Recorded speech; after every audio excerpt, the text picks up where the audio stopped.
आउज़ुबिल्लाहिमिनश्शैतानिर्रजीम बिस्मिल्लाहिर्रहमानिर्रहीम। Royal TV की तरफ से अस्सलाम वालेकुम। इस वक्त अफ़गानिस्तान से मज़ीद ख़बरें आ रही हैं। आज तुर्की ने यह ऐलान किया है कि वो 11 सितंबर के बाद भी अपने फ़ौजियों को काबुल एयरपोर्ट की सिक्योरिटी पर रखेगा, बगराम एयरपोर्ट की सिक्योरिटी पर रखेगा।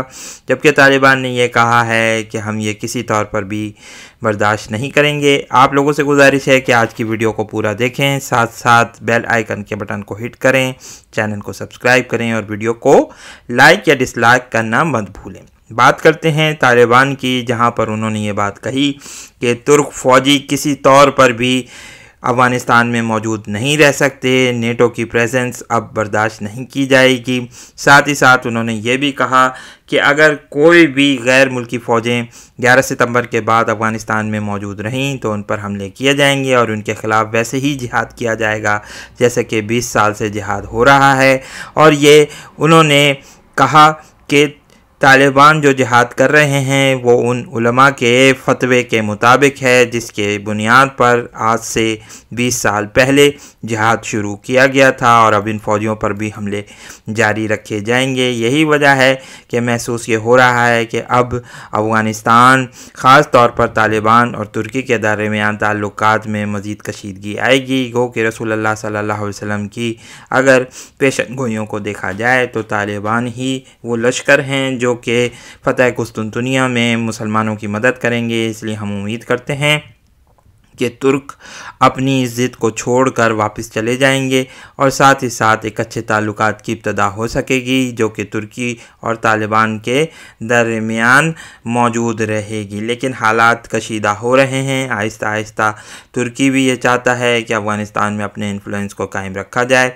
पाकिस्तान भी हो सकता है इस सिलसिले में उसकी मदद कर सकता है। देखना ये होगा कि सूरत हाल किस तरफ जाएगी।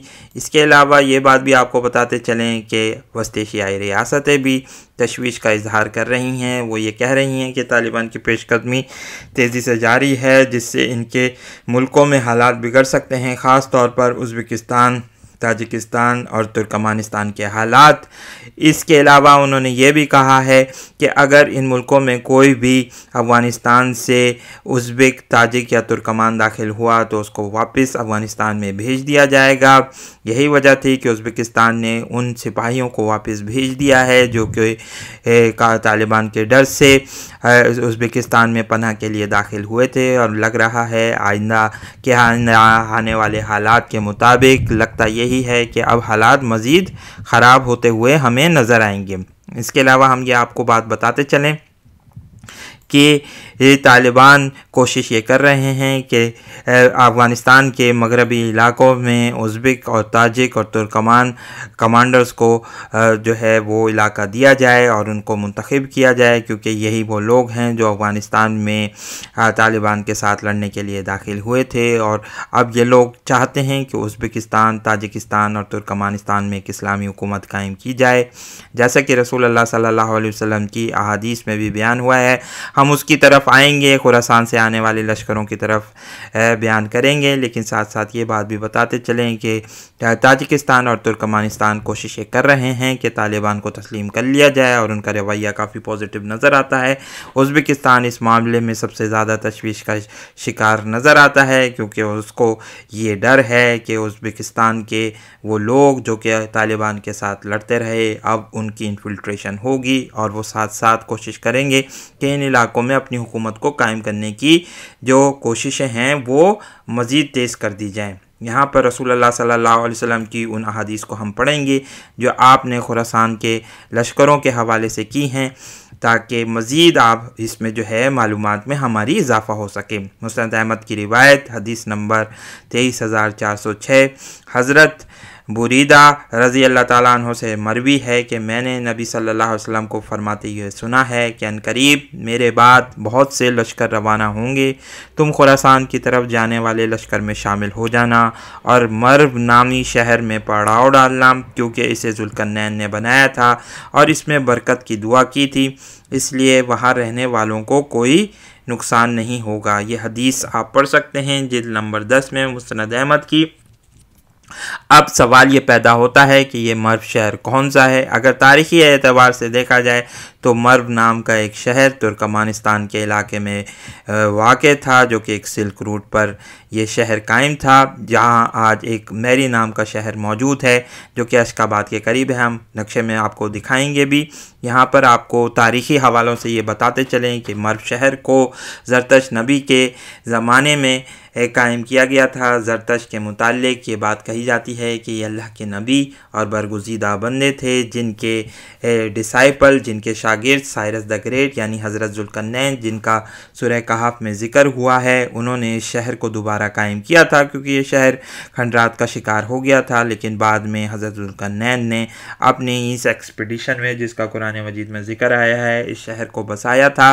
साथ साथ ये बात भी हमें मिलती है कि ये इलाका बाद में सासानियों के हुकूमत में, चूँकि ज़रतश मज़हब में बहुत सारी खुराफात दाखिल हो गई थीं और यह आतिश परस्ती का एक मरकज़ बन चुका था, लेकिन बाद में रसूलुल्लाह सल्लल्लाहु अलैहि वसल्लम की नबूवत के बाद यहाँ पर एक इस्लामी हुकूमत कायम हुई।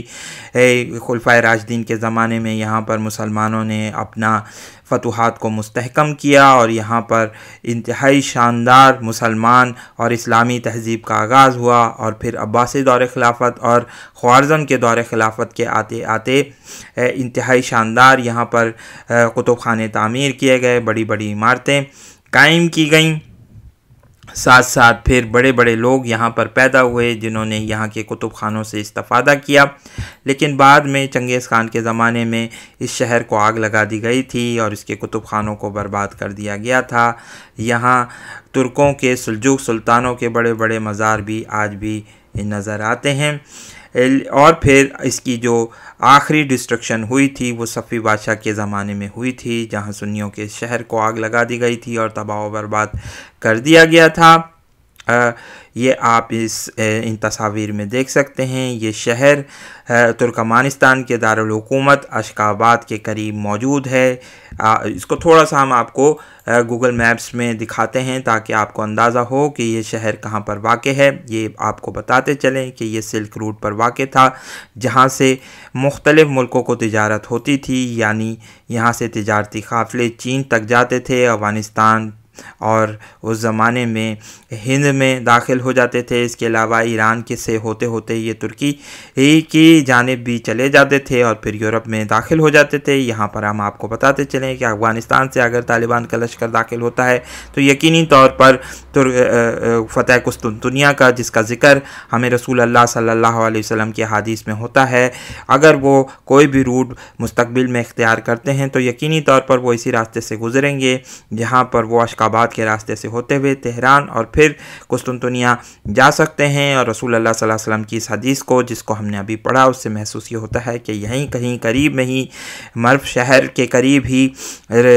इनकी मुलाकात हज़रत इमाम मेहदी अलैहिस्सलाम से होगी और फिर बाद में ये लोग कुस्तुनतुनिया के ऊपर हमला करने की जो है उसकी कोशिशें जारी रखेंगे। यहाँ पर यह बात भी आपको बताते चलें कि रसूलुल्लाह सल्लल्लाहु अलैहि वसल्लम की हदीस के मुताबिक कुस्तुनतुनिया शहर यानी इस्तांबुल शहर की शहर पनाह पर ये लोग पहुँचेंगे, 3 तकबीरें कहेंगे, शहर पनाह की दीवार गिर जाएगी और फिर ये लोग शहर में दाखिल हो जाएंगे, माल गनीमत हासिल करेंगे और फिर दज्जाल का खुरूज शुरू हो जाएगा, जैसा कि हमें हदीस में मिलता है।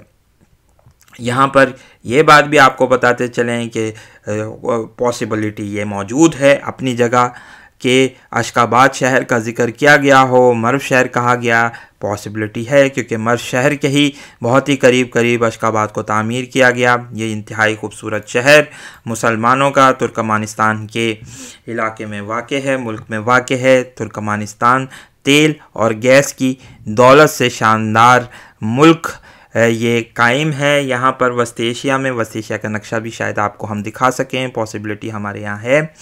हम आपको वस्त एशिया का नक्शा दिखाते हैं जिसमें आप ये देख सकते हैं कि ये तमाम के तमाम ममालिक इसमें शामिल हैं, जिसमें उज़्बेकिस्तान, तुर्कमानिस्तान, कज़ाकिस्तान और किर्गिज़स्तान के इलाके शामिल हैं। किर्गिज़स्तान में पिछले दिनों एक बड़ी फार्मर्स की मूवमेंट कायम हुई थी। क्वाइट पॉसिबल ये है कि इंशाअल्लाह अल्लाह ताला, जैसा कि हारिसुल हर्रास का जिक्र हुआ है कि किसानों का किसान नमूदार होगा और वह मुसलमानों को पनाह देगा। आइए उस हदीस को पढ़ते हैं और देखते हैं कि क्या लिखा है। बहुत पॉसिबिलिटी ये नज़र आती है हमें कि अल्लाह ताला इंशाअल्लाह इस इलाके में मुसलमानों की कोई इस्लामी हुकूमत कायम कर देंगे, जो कि मुसलमानों के लिए एक ढारस का बाइस बन जाएगी, पनाह का बाइस बन जाएगी, और यहीं पर आले मोहम्मद रसूलुल्लाह सल्लल्लाहु अलैहि वसल्लम यहाँ पर पनाह लेंगे। आइए पढ़ते हैं और देखते हैं कि क्या लिखा हुआ है। मिशकात शरीफ वॉल्यूम 3 को एक दफ़ा हमने फिर खोला है। हज़रत सोबान रज़ी अल्लाह ताला अन्हु कहते हैं कि रसूलुल्लाह सल्लल्लाहु अलैहि वसल्लम ने फरमाया है, जब तुम खुरासान की तरफ से सियाह निशान आते देखो तो इधर मुतवज्जा हो जाओ, यानी उन लोगों में शामिल हो जाओ, इसलिए कि निशानों में खुदा का खलीफा मेहदी होगा। जैसा कि हमने बयान किया कि हदीस से ये शायद ज़ाहिर होता है कि यहीं कहीं मर्व के करीब, अशकाबाद के करीब या तुर्कमानिस्तान के इलाके में इस लश्कर का सामना हज़रत इमाम मेहदी अलैहिस्सलाम से होगा और ये लोग हज़रत इमाम मेहदी अलैहिस्सलाम की बैत करेंगे। आप इन तमाम लश्करों की बैत को कबूल करेंगे और फिर फ़तह कुस्तुनतुनिया का वाक़या पेश आने के बहुत ज़्यादा चांसेस मौजूद हैं। आइए हदीस पढ़ते हैं। हज़रत अली रज़ी अल्लाह ताला अन्हु कहते हैं कि रसूलुल्लाह सल्लल्लाहु अलैहि वसल्लम ने फरमाया है, एक शख्स इन शहरों में जो शहर के पीछे, नहर के पीछे वाक़ हैं, ज़ाहिर होगा। इसका नाम हारिसुल हर्रास होगा। इसकी फ़ौज के अगले हिस्से पर एक शख्स होगा जिसका नाम मंसूर होगा। यह हारिस मोहम्मद सल्लल्लाहु अलैहि वसल्लम की औलाद को जगह या ठिकाना देगा, जिस तरह के कुरैश के उन लोगों ने जो ईमान ले आए थे मोहम्मद सल्लल्लाहु अलैहि वसल्लम को ठिकाना दिया था, और मुसलमान पर इस शख्स की मदद वाजिब है। ये सुनन अबू दाऊद की हदीस आपको पढ़ के सुनाई गई। इस वक्त आलमी हालात इंतहाई तेज़ी से बदलते हुए नज़र आ रहे हैं, जहाँ पर पूरे वस्त एशिया में ही नहीं बल्कि पूरी दुनिया में इस वक्त हालात तेज़ी से बिगड़ रहे हैं। क्यूबा से लेकर साउथ अफ्रीका, इंग्लैंड से लेकर चाइना, इंडिया, पाकिस्तान, हर जगह हालात तब्दील होते हुए नज़र आ रहे हैं और महसूस ये हो रहा है कि हम खिलाफत इस्लामिया की तरफ तेज़ी से बढ़ रहे हैं। अल्लाह ताला से दुआ है कि अल्लाह ताला इन पुरफितन हालात में हमें अक्ल सलीम और साथ साथ हिकमत की दौलत से सरफराज फरमाए। आमीन सुमा आमीन।